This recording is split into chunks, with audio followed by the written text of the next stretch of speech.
One of the first things that we want to do when we get out into the field is try to get a sense of what kind of stream morphology we're looking at. Are you looking at a bunch of waterfalls plunging down into deep pools? Are you looking at riffles? Are you looking at long, smooth runs of water?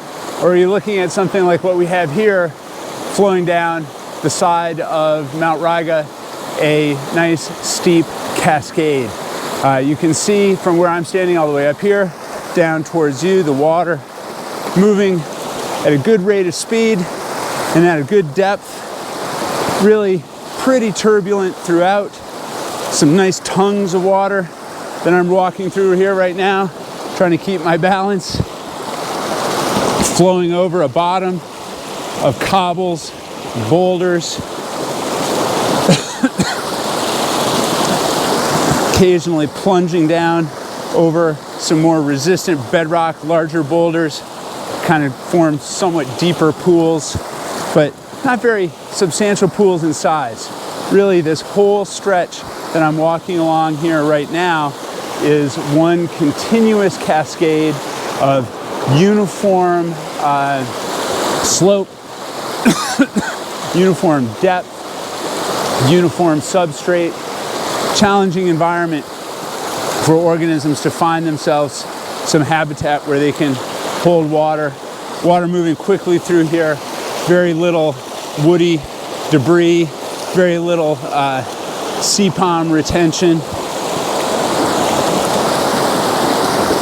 Overall, a beautiful example of a cascading stream morphology.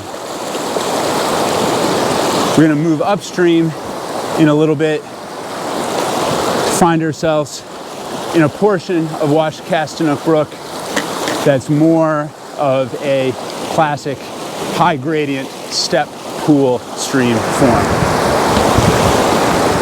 Okay, here we are in a really nice section of the stream, and this is the key part of the lesson for today. Here we have a part of a stream where you've got more of what would be called a step pool form of things. You can see above a section that looks like a cascade, riffly, steep, but then pouring off of a section of resistant bedrock into a much deeper slot through here where you can see this tongue of white water flowing through here. And what we're interested in when we're looking at stream channels like this is trying to figure out to what extent are there pools that are going to be able to provide cover, habitat for the trout that are present in this system, not only at this time of year when stream flows are going to be pretty high, but most importantly during the low water periods of the late summer in particular. So we want to think about what is called the residual pool depth.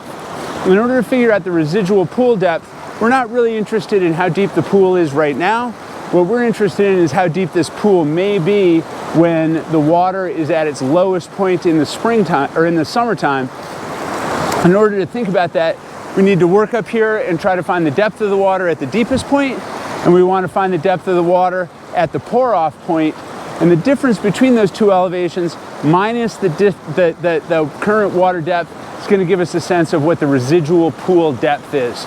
We could then work an entire stretch of this stream for 20 meters, 50 meters, 100 meters, so on, trying to think about our stream reach and figure out how much high quality residual pool habitat there is and what are the factors in the environment that are resulting in the creation of those pools. Is it boulders? Is it soft substrate where things have been scoured out?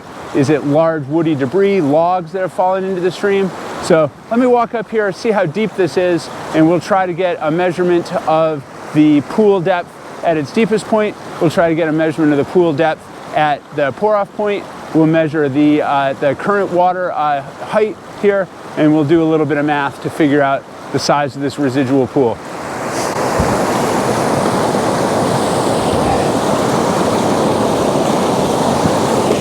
Deep water, fast moving. Be careful here, I'm gonna go for a swim. Woohoo! All right.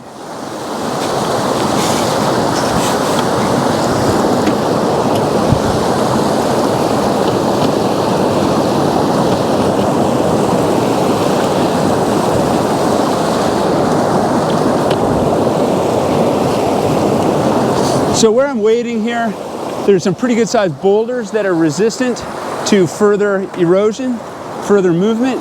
Right on this pour off, you can see the fastest moving water. This is the thalweg of the stream. This is also the deepest point that I've been able to find. And right now, if I work along here, it looks like about the deepest point that I'm finding here. So I try around a couple of different spots. It's all right at about 2 feet. So the deepest spot here, and you can see I'm knee deep, mid-thigh deep in this. It's about 2 feet. Let me move out towards the tail of this pool. We can see that this is a nice pool. I can feel with this probe that the bottom has got some gravel in it. And it's sort of a consistent, nice consistent 2 feet. This is a long, continual pool. Now I'm up here near this pour-off point. This is a little nick point in a series of boulders here. And this is the point where the water ultimately exits this pool. And at this point, I can look at this and I can see that I have 0.8 feet there. And about the same at that pour-off, 0.8. Maybe 1 foot from the bottom to the surface of the water. And we have a sense of our residual pool. We'll do the math there later.